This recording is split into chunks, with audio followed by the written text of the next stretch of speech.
Phil, you've written this book. What's the premise that you're trying to convey from your experience in the Department of Homeland Security? The title is See Something, Say Nothing. It's based on the saying from the Department of Homeland Security, if you see something, say something, except that they never tell us what to see and they don't tell us what to say. And the book is a story of what happened when I did attempt to warn the U.S. government vis-a-vis the counterterrorism policy that individuals and organizations that they're forming alliances with are an open threat to our constitutional form of government. Well, I was investigated 9 times, but it wasn't for my opinions about immigration. This started well before the immigration policy ever emerged. It had to do primarily with the identification of major global level Islamic groups like the Muslim Brotherhood and Tablighi Jamaat in particular. And those 2 groups, the government insists to this day, have no bearing and don't pose any threat to Americans, which is not true. Is there an agenda within the Democrat administration to bring Muslims into America that could be absorbed into Muslim Arab countries? Well, there's a definite, deliberate, and intentional policy that they have to bring individuals into the country, despite repeated warnings from various sectors of the law enforcement community that we can't thoroughly or adequately vet these individuals.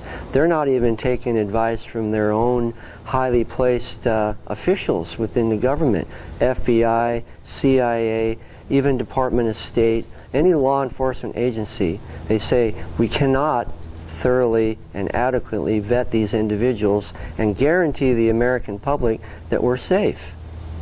Do you feel that there's an agenda to bring Muslims in for a particular agenda? I think it's part of a larger agenda that you can find right in the Declaration of Independence, that is to alter or abolish this current form of government. And it appears by their actions that this administration and the progressive leftist Democratic Party are attempting to alter or abolish, aka hope and change, this current form of government and replace it with one that is more inclusive and diverse and less discriminatory than the one that we have now. They state that plainly. But do you feel the gentlemen who are members of an ethnic minority and have been ethnic minorities in Arab country like Egypt, do you feel that there's a discriminatory policy in the United States towards Arabs in general? I cannot say for sure that there is discrimination. It's a government policy that's discriminatory? Well, I would say Obama's policy, not the whole government. I believe Obama is the one, he's changing the policy, and even he doesn't want to mention the word in the whole government, the word Islamic terrorist. He doesn't want to mention that. And he hired a lot of Muslims in his in the White House and in other, even Homeland Security. And I don't know if we've vetting them or not, or vetted them or not. I mean, like CARE organization.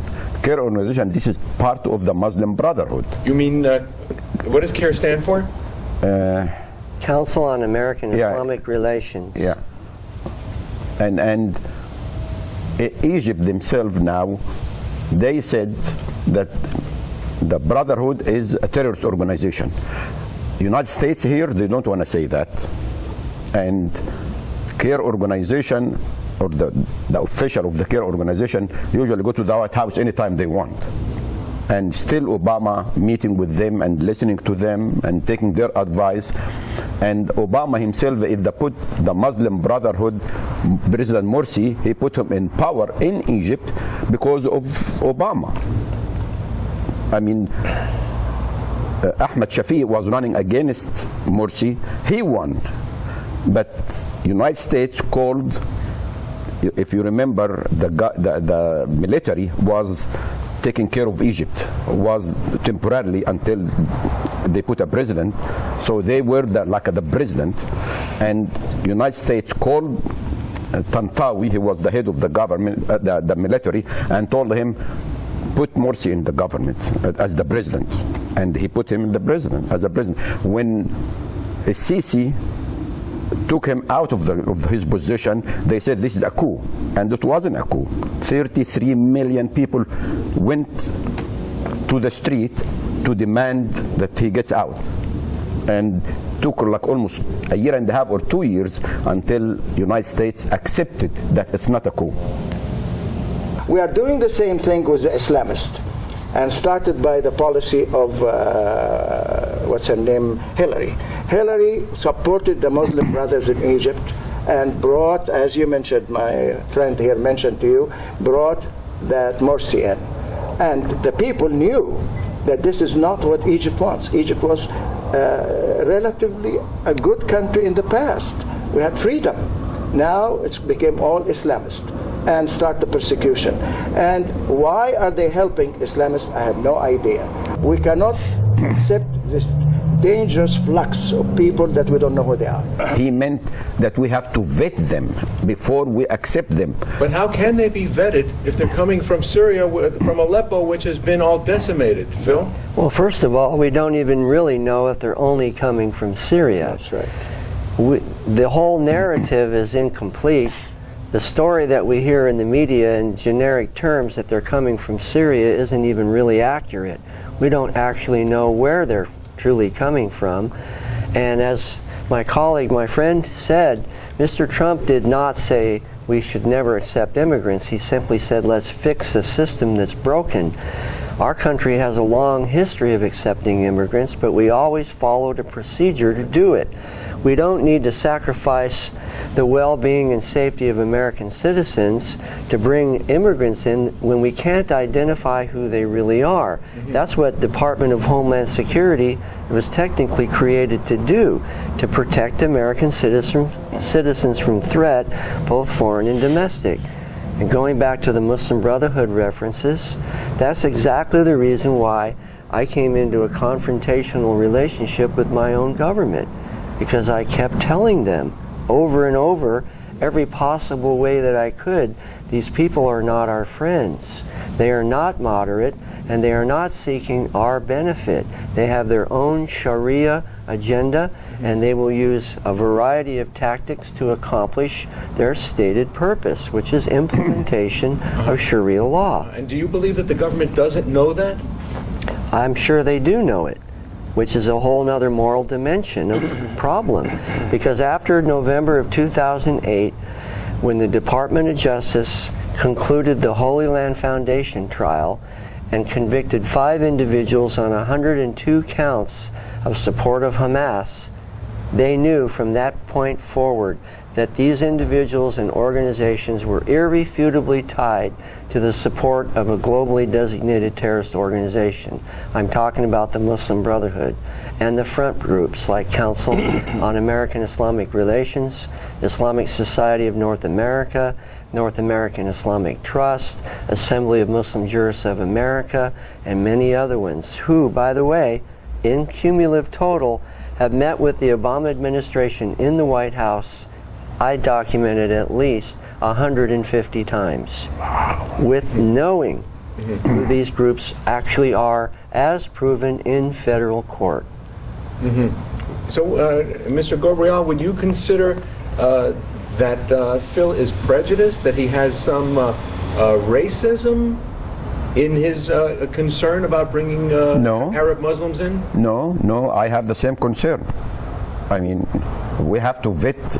I mean, even if you ask some Muslim people here in the United States, they feel the same thing. They said we should vet them. I mean, not just anybody come here and they do something crazy thing here and they're going to get blamed for it. The good Muslim here in the United States, they're going to get blamed for any action done by the crazy Muslim guy that who wants to hurt us here in the West. Do you feel that CARE is looking to exploit this in some way? Yes, yes, and CARE should list them as terrorist organization. But United States, because Obama doesn't want to do that. Egypt already did that.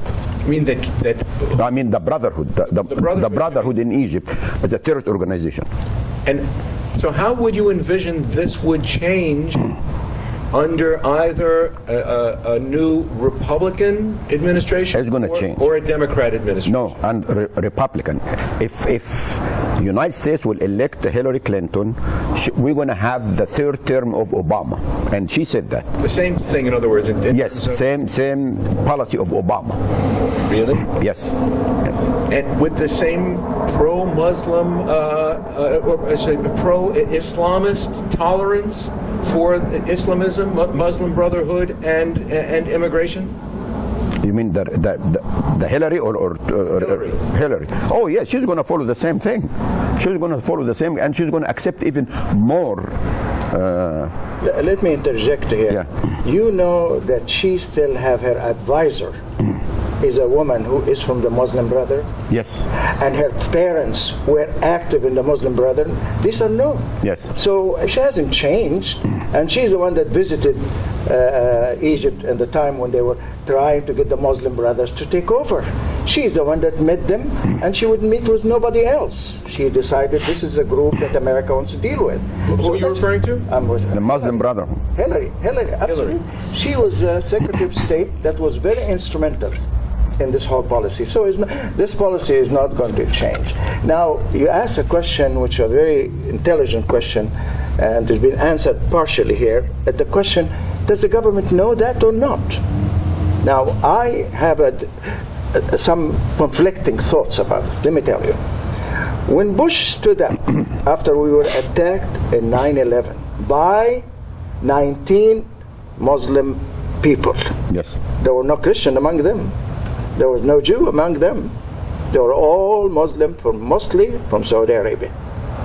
19 of them shook us and brought us to our knees. Don't forget that. We did. America, for the first time, the proud America, Bush stands there and say, Islam is a religion of peace. How stupid could he be? Did he read about Islam? Did he study history of Islam? And we have him as a president, and he has uttered these words. I have a way of illustrating it. For example, there's a mirror bill right now in the House and the Senate. SB 3892. What does it mean, a Mirror. There's the same language in the House and in the Senate. It is the Muslim Brotherhood terrorist designation bill, terrorist organization bill. If we were to pass that, which could theoretically be done before the election under Congress, we would send a signal to the entire Salafi, pro-Sharia, pro-jihad Islamic world that America is once again serious about protecting its borders from terrorism. We could do it without firing a single shot or dropping a single bomb anywhere in the world. That, my friend, would send a shockwave throughout the pro-Sharia, pro-jihad Islamic world. Yes. It would be very effective, and it would enable us to address the threat that's right in front of us, clearly defined, clearly understood by everywhere else in the world except somehow here, that organizations like the Muslim Brotherhood are a threat to us. They're not benign, nor are they moderate.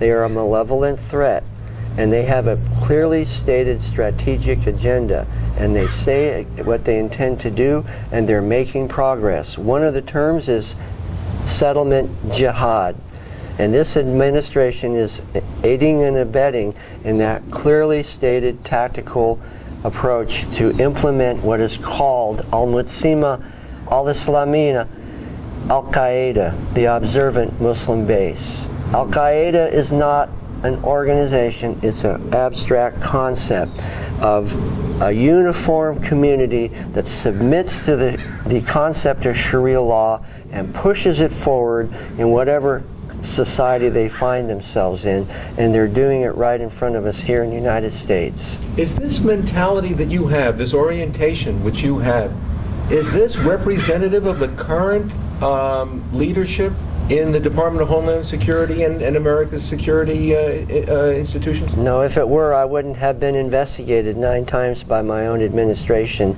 not for moral failure or failure to follow an order, but for simply putting information into the intelligence system that the administration found contradictory to their narrative. And that's why I was in trouble. Investigated so much, because I declared plainly groups like Tablighi Jamaat and Muslim Brotherhood pose a threat to us. And they insist that they are moderate and that they do not pose a threat, that Islam is a religion of peace, without ever looking or honestly evaluating what the stated strategic goal of these groups actually is. This is very heavy stuff. What you're saying essentially is that the U.S. institutions to protect us have been hijacked. Is that what you're saying? That's why I call it see something, say nothing. Because why would they remove intelligence information out of the system then?